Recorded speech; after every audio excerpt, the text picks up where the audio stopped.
one of the things I find interesting is that Orthodox will say things like, Catholics, you believe in purgatory, but we don't, as if this is supposed to be some sort of winning argument.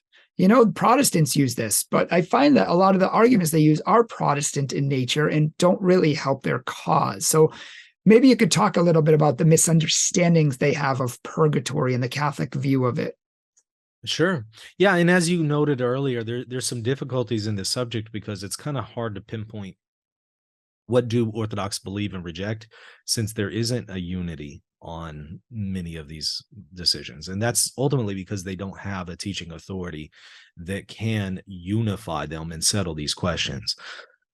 So it's kind of like a version of Protestantism where you can't just say Protestants believe. You kind of have to say, well, this group of Protestants believe this group of Protestants believe that. It's the same for Eastern Orthodox. They're a little bit more structured than Protestants are because they have bishops and they have a synod, but they are less structured than Catholics because they don't have a final teaching authority like the Pope or the ability to hold an ecumenical council. So yeah, there isn't a unified view of the Eastern Orthodox on the question of purgatory. You will find some who will affirm it.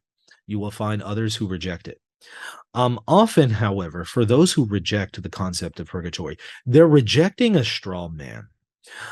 They're rejecting this notion that somehow we as Catholics believe that there's a literal fire that the righteous go to and are suffering in prior to their entrance into God and the beatific vision, entrance into heaven.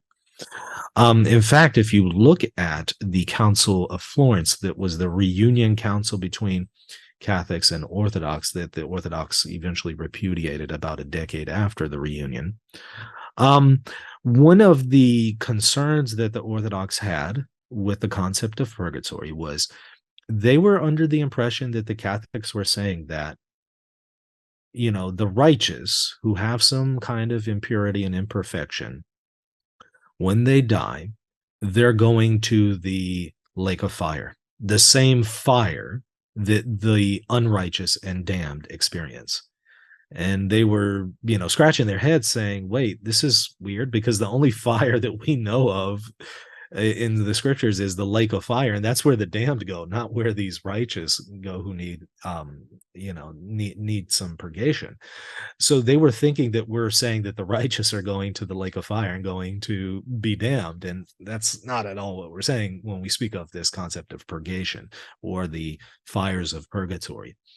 Whenever we might speak of the fires of purgatory, and this is not the actual language that the church uses in the dogma, but we often speak of it just kind of in common speech, we're not talking about a literal fire. We're definitely not talking about the lake of fire where the damned go. We're talking about a fire of purgation that purifies the righteous who still have an attachment in imperfections. They still have an attachment to sin in an imperfect way. They're not living in mortal sin or anything like that, but they have venial sins, if you will. There's still some impurity and attachment there.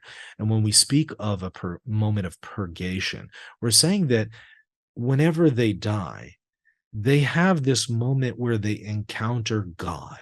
And God is a consuming fire, as the scriptures indicate. God is fire. And whenever they have this encounter with him, that fire purges the individual of all their imperfections and impurities. So that experience is one of purgation. So we're saying these individuals going through purgatory, what they're doing is they're encountering Christ.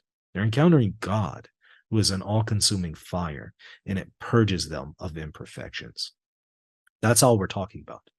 And I think that Orthodox have to agree that that occurs because they agree that there are people who are not in mortal sin when they die, but they still have an attachment to sin. They still have some imperfections. And they agree God is an all-consuming fire.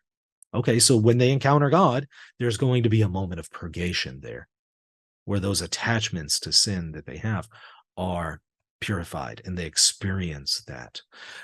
So ultimately, I think that Orthodox, when we put it in those terms, they actually agree with the concept of purgation. In fact, they even have prayers for the dead for this very reason. So ultimately, when we get through the straw So, man presentation of what purgatory is, they actually affirm the concept. okay, that's what I was just going to say. They basically believe it, but they don't think they believe it because they have a misunderstanding of what we believe from our side, but we basically believe the same thing. Exactly. That's usually the case with Orthodox on most of these controversies. They actually believe what they're saying, but they have a caricature and a straw man in mind. And we have to cut through the straw man and show them that no, actually, you believe what we're saying. You just don't realize that you believe this. Um, and so that's part of the problem is cutting through the straw man and the caricatures.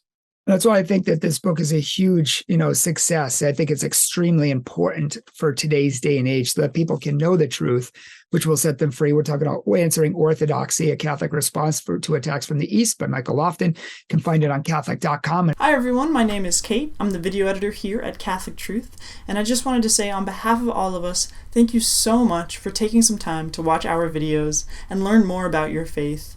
You guys really make this channel possible, and we truly appreciate you being here. So thanks again, and God bless.